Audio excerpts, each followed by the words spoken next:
Buenos días, buenas tardes, buenas noches. Agradecemos a todos por este espacio de interacción y de conexión y a cada uno de ustedes por asistir a esta presentación. Queremos compartirles avances de investigación a la luz de una revisión sistemática de literatura. Ya estamos compartiendo aquí la presentación. El título es Revisión sistemática sobre el ocio como ámbito de desarrollo humano en Brasil y Colombia por Aurora Madariaga Ortúzar y Luz Ángela Ardila Gutiérrez.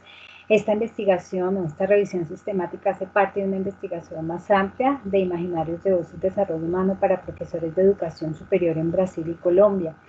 Las ideas básicas que quisiéramos compartir es que en sociedades como las actuales, nuestras, se está centrado en el trabajo como un valor preponderante en la vida del ser humano.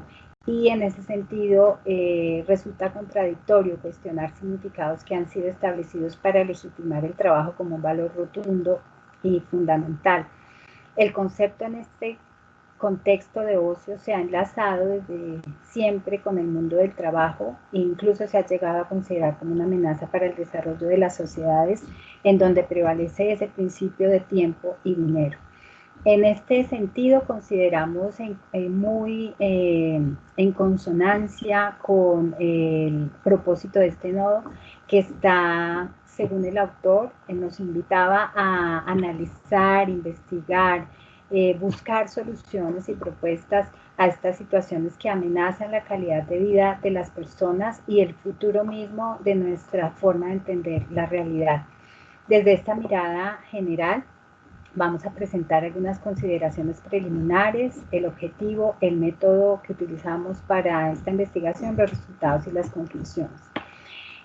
Las consideraciones preliminares se basan en una mirada sobre lo que es el ocio y el desarrollo humano, que son campos de la vida cuyas nociones se transforman, circulan e influencian por la dinámica de las esferas económicas, políticas, sociales del contexto en el que se manifiestan. Vemos cómo hay significados de alguna manera institucionalizados sobre el ocio desde la Organización Mundial de la Salud en 1994 y en 2020. La primera hacía una marcada referencia al ocio como un área específica de la experiencia humana que conllevaba beneficios como la libertad, la elección, la creatividad, satisfacción, disfrute, placer y una mayor felicidad. Mientras que en la actualización de la Carta recientemente en abril de 2020 se habla de un ocio que comprende el tiempo libre y que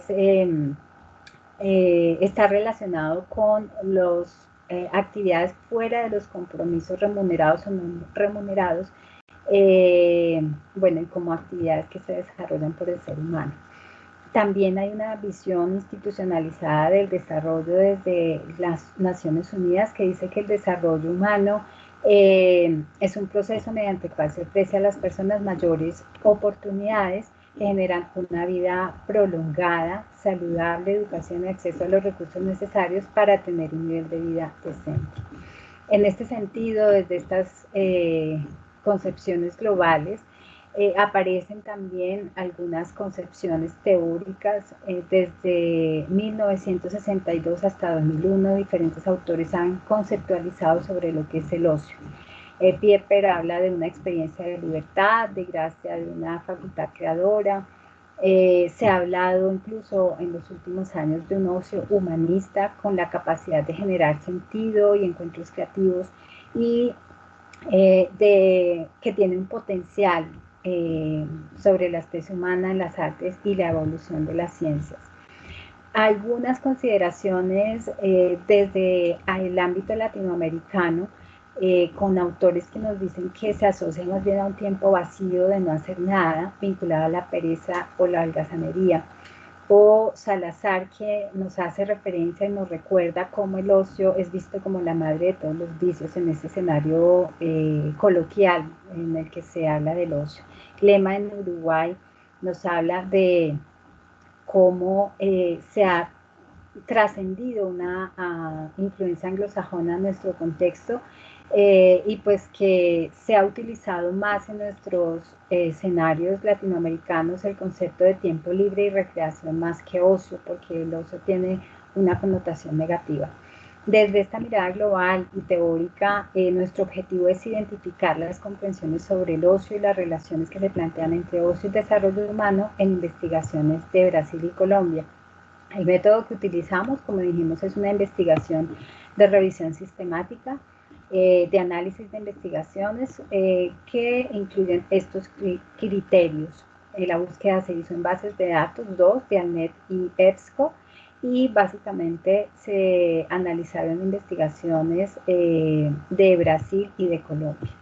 Este es otro elemento importante para tener en cuenta, el marco teórico, el fundamento del enfoque de ámbitos y dimensiones de ocio desde San Salvador y Cuenta, que nos hablan de 4 ámbitos: cultura, turismo, deporte y recreación.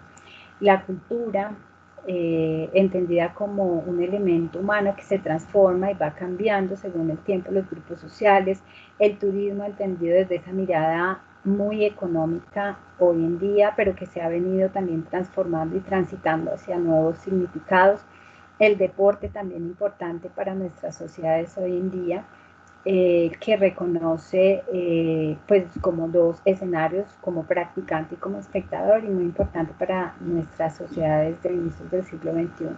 Y la recreación, como actividades individuales o colectivas que se dan en espacios abiertos y cerrados. Las dimensiones son comprensiones de las actividades prototípicas que generan ciertos procesos personales y sociales que se enmarcan en estos ámbitos. Las dimensiones del ocio, según estos autores, son 12, pero pueden ser ubicadas más, algunas positivas, algunas negativas. De pronto hacer énfasis en la consuntiva, que es una de las más comunes en las investigaciones, que tiene que ver con el consumo, cómo el ocio se convierte en un escenario de consumo. Preventiva, terapéutica, alienante, nociva, ausente, son, digamos que, denominaciones de dimensiones que nos permitieron analizar cada una de estas investigaciones y llegar a ciertas conclusiones sobre las comprensiones del ocio y su relación con el desarrollo humano. Se incluyeron un total de 37 artículos localizados en 23 revistas. Vemos aquí en esta gráfica cuántos artículos por año. Hay que hacer referencia nuevamente a que son investigaciones empíricas. Se encuentran bastantes investigaciones reflexivas sobre el fenómeno. Sin embargo, estas fueron las empíricas en Brasil y Colombia, en estas dos bases de datos: 24, 65% de Brasil, y 13, 35% de Colombia. El propósito no es comparar, solamente tener como una visión de estos dos países, cómo se analiza y se entiende el ocio. En los diferentes ámbitos, aquí vemos cómo se categorizaron estas 37 investigaciones, encontrando que el que mayor número tuvo fue turismo y el que menor número tuvo fue deporte.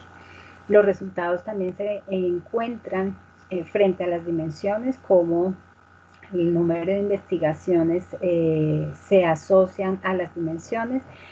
Frente a los ámbitos, si bien algunas investigaciones podían responder a dos, se analizó solamente el que mayor prevalencia tenía. La investigación se ubicó si fuera turismo, cultura, recreación o deporte, y las dimensiones sí pudo, como lo vemos aquí, encontrarse en diferentes, asociadas a diferentes. Las comprensiones del ocio desde el ámbito del turismo las vemos aquí. Algunos autores lo encuentran como momentos privilegiados de conexión, actividades placenteras.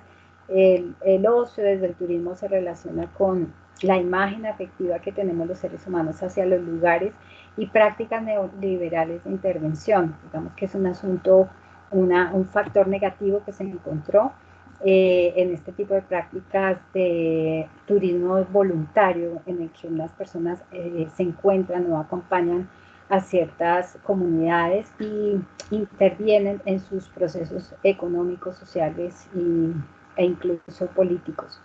Encontramos resultados del desarrollo humano, el aporte que hace el ocio del desarrollo humano desde el turismo, bastantes resultados: autoestima, la identidad y la libertad, el bienestar del ciudadano actual, genera y desarrolla mecanismos de decisión y relaciones humanas, genera procesos de solidaridad y ayuda a comunidades, pero también se encuentran algunos resultados negativos, por ejemplo, cuando se entiende el ocio y el turismo solamente desde lo económico, por ejemplo, se han generado ciertas prácticas de turismo como la prostitución infantil y adulta. Desde el ocio en el ámbito de la cultura, también los significados son diversos, componente específico de la vida social y es una necesidad humana, es un espacio terapéutico de cohesión y conflicto familiar, se generan al no tener digamos que los recursos para suplir algunas actividades en nuestras sociedades que se centran en el dinero, por ejemplo, al no tener tiempo libre y dinero para ciertas actividades en la familia, el ocio puede ser o una fuente de cohesión o una fuente de conflicto familiar cuando no se tiene en estos recursos a la mano. Y también ha sido analizado como un rostro de la cultura.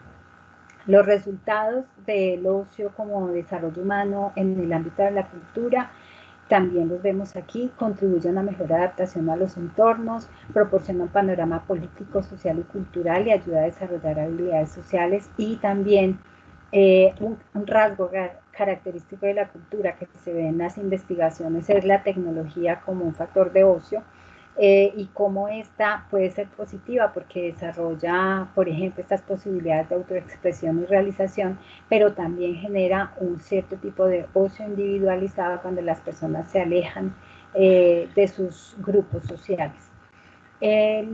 Las comprensiones del ocio en el ámbito de la recreación también son variadas. Aquí vemos tiempo libre, herramienta para sublimar conductas sociales en entornos familiares. Es un medio o herramienta pedagógica y una práctica social. También los resultados son variados, generador de transformaciones comportamentales, procesos educativos y momentos de interacción con otros. Como vimos, recreación es un concepto más asociado a nuestras culturas latinoamericanas, sin embargo, pues está muy relacionado con esas formas de control de las personas por fuera del trabajo después de la industrialización, cuando las personas tuvieron más tiempo libre, pues se generaron estas prácticas de recreación que les permitían como organizar mejor sus tiempos. Y las comprensiones del ocio desde el deporte se entiende como una actividad física, pero no se reduce a ella. Deben ser prácticas voluntarias como todas las anteriores. Y cuáles son los aportes del desarrollo humano desde el deporte. Es un factor que humaniza, eleva la autoestima, previene enfermedades y permite comprender y vivir los derechos en un proceso de concientización. En conclusión, los términos responden a procesos culturales, sociales, históricos. Es el caso del ocio y el desarrollo humano. El ocio es un fenómeno multidimensional de la cultura que no se debe reducir a prejuicios históricos, sino que hay que reconocer su origen. Los resultados evidencian que las prácticas y las experiencias de ocio tienen un valor muy importante socialmente y se identifica su función fundamental para la vida humana en diferentes escenarios. También es necesario reconocer en esos múltiples significados también múltiples beneficios y también múltiples perjuicios. Es importante reconocerlos, trabajarlos, analizarlos y darles el nivel social que merecen. El ocio entonces ofrece mucho más aquello que hoy en día las grandes industrias han intentado vender. De alguna manera se entiende el ocio más bien como un escenario de consumo más que desarrollo humano, y es también la invitación de esta investigación. Consideramos que es un aspecto de interés para todos los seres humanos. Agradecemos este espacio, los invitamos a pensar en el ocio como un ámbito de desarrollo humano y a reconocer esos beneficios que el ocio aporta en nuestras vidas actualmente. Agradecemos a todos, a cada uno de ustedes. Feliz día, feliz tarde, feliz noche.